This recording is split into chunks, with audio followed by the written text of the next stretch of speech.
In today's video, I'm going to teach you how to make your logo bigger on desktop and mobile in Squarespace. If your logo looks too small in your site header, Squarespace makes it pretty easy to adjust. In this walkthrough, we'll update the logo size for both desktop and mobile, so it looks more visible and balanced across different screen sizes. Start by going to your Squarespace site editor and opening the header settings. From there, click on Edit Site Header. This is where Squarespace gives you control over the appearance of your top navigation area, including your branding, layout, and logo settings. Once the header editor is open, click directly on the logo. This will bring up the logo-specific options. If you don't immediately see the full settings panel, that's normal. Squarespace sometimes keeps the controls tucked into a smaller editing view until you select the logo itself.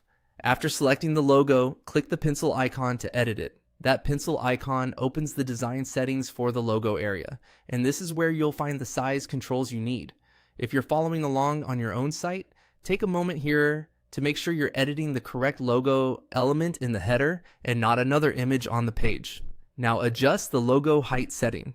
This controls how large the logo appears on desktop screens. As you increase the value, you should see the logo become bigger in the header preview. Make changes gradually so the logo stays proportional and doesn't crowd your navigation links or other header elements.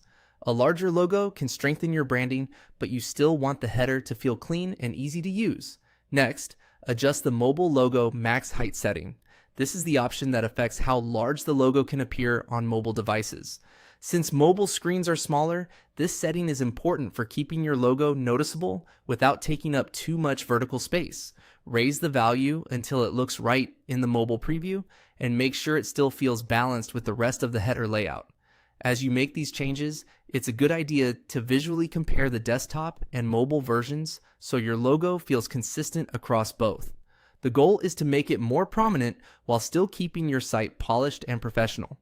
Once you're happy with the size on both views, your updated logo settings are in place. And that's how to make your logo bigger on desktop and mobile in Squarespace.